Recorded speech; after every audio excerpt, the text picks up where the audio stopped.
Welcome to Bala's kitchen. ருசிச்சு சாப்பிடுங்க. பழைய சாதம், பழையது வெயிலுக்கு அவ்வளோ ஒரு அமிர்தமான ஒரு மார்னிங் பிரேக்ஃபாஸ்ட்டுன்னு கூட சொல்லலாம். ரொம்ப அருமையாக இருக்குங்க. தயிரை போட்டு கரைச்சி, வெங்காயம், பச்சை மிளகா, ஒரு 2 சொட்டு எண்ணெய், தேங்காய் எண்ணெய் ஊற்றி அதை வதக்கிட்டு தொட்டு சாப்பிடும் போது ஒரு ருசி இருக்குது பாருங்கள். வேறு லெவலாக இருக்கும். ட்ரை பண்ணி பாருங்கள். இது அப்பளம் போட்டு புடலங்காய் கூட்டு, அப்பளம் போட்டு புடலங்காய் கூட்டு நல்லாயிருக்கும். கூட்டில் அப்பளம் போட்டு சாப்பிடும்போது சூப்பராக இருக்கும். எல்லாத்துக்குமே காம்பினேஷன் நல்லாயிருக்கும் சாப்பிட்றதுக்கு. ஸோ கூட்டு, புடலங்காய், சுரக்காய், சவ் இதெல்லாம் வெயில் காலத்துக்கு நிறையா எடுத்துக்கணும். வாட்டர் கண்டென்ட், ஃப்ரூட், வெஜிடபிள்ஸ் எல்லாமே ரொம்ப நல்லது. அதுக்கப்புறம் பார்த்திங்கன்னா, நம்ம ஃப்ரெண்டு ஒருத்தவங்க, க்ளோஸ் ஃபேமிலி ஃப்ரெண்டு துபாய் போகிறாங்க. ஸோ அவங்க எப்பவுமே போல் நம்மக்கிட்ட ஹோம்மேட் மசாலா எல்லாம் கேட்டிருந்தாங்க. Purely homemade masala. இது 65 பவுடர்.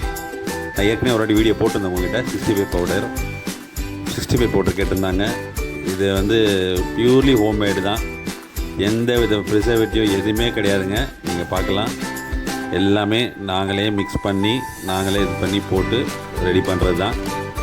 இதில் நீங்கள் எதையுமே கலக்க வேண்டாம். அப்படியே எடுத்து போட்டு சிக்கனா, மட்டனா, இல்லை பொட்டேட்டோ ஃப்ரை, சிப்ஸு, நீங்கள் எது பண்ணுறதா இருந்தாலும் இதை கொஞ்சம் போட்டு பொரிச்சிங்கனாலே போதும். ஃபிஷ் ஃப்ரைக்கு, நெத்திலி ஃப்ரை, எதுக்கு போட்டாலும் சூப்பராக இருக்கும். ட்ரை பண்ணி பாருங்கள். அவங்க கேட்டிருந்தது இந்த 65 மசாலா, மிளகாத்தூள், வெறும் மிளகாத்தூள் கேட்டிருந்தாங்க, மல்லித்தூள் கேட்டிருந்தாங்க, மஞ்சத்தூள் கேட்டிருந்தாங்க. இது எல்லாமே ஒரு 2 நாளுக்கு முன்னாடியே வாங்கி காய வச்சு, ஏன்னா கட்டாயம் காய வச்சு கொடுத்தா நல்லது. இல்லாட்டி வண்டு வந்துடும் வெளியூருக்கு போகிறதுலாம். அப்படியே அரைச்சி கொடுத்தோன்னு பிரயோஜனம் கிடையாது அது. ஸோ 2 நாள் நல்ல வெயிலில் காய வைக்கணும். மஞ்சள் கிழங்க வாங்கி அதையும் காய வச்சு அவங்களுக்கு அரைச்சி கொடுத்தோம். ஸோ இது எல்லாமே பியூர்லி ஹோம்மேட் மசாலா தான். இது ரெகுலராக பண்ணிக்கிட்டு இருக்கிறோம். நிறையா பேர் கேட்டு வாங்கிட்டு இருக்காங்க. மேக்ஸிமம் வெளியூர் போகிறவங்க தான் கேட்டு வாங்குகிறாங்க. கடையிலலாம் விற்கிறாங்க. அது எந்த அளவுக்கு பியூர்னு தெரியல.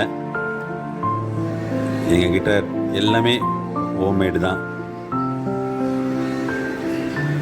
நாங்களே பொறுமையாக செஞ்சு கொடுக்குறோம். இதெல்லாம் ஒரு 3 நாள் முன்னாடி, 4 நாள் முன்னாடியே சொல்லிடுவாங்க.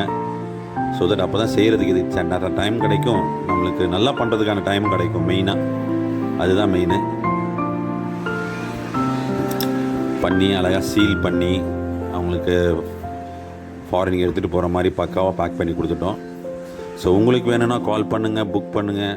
தேங்க்யூ.